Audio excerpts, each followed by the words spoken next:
আসসালামু আলাইকুম। প্রবাহ নিউজ টিভির দুপুরের সংবাদে আপনাদের স্বাগতম। সাথে আছি আমি তানজিলা ইসলাম।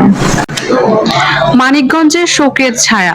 সাবেক মন্ত্রী হারুনার রশিদ খান মুন্নুর সহধর্মিণী হুরুন নাহার রশিদ আর নেই। রাজধানীর এভারকেয়ার হাসপাতালে চিকিৎসাধীন অবস্থায় তিনি ইন্তেকাল করেন। মৃত্যুকালে তার বয়স হয়েছিল ৮৩ বছর।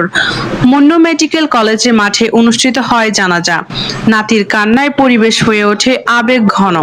মানিকগঞ্জবাসী হারালেন এক শ্রদ্ধেয় ব্যক্তিত্বকে। সদস্য অত্যন্ত আদরের ঐতিহ্য নাতি।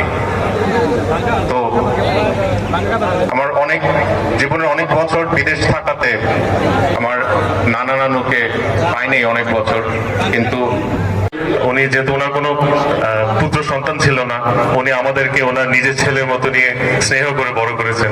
সেটা তো আসলে কোনো রিপ্লেসমেন্ট হবে না কোনো সময়। নানির মায়া যেটা ছিল এটা তো আজকে থেকে আর পাবো না। এটা তো আমাদের জন্য অনেক বড় একটা কষ্টের জিনিস।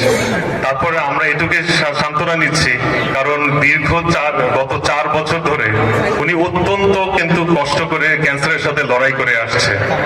আমরা কিন্তু প্রথম থেকে দেখি উনি আমরা সকলেই দোয়া করব আল্লাহ তাআলা তাদের এই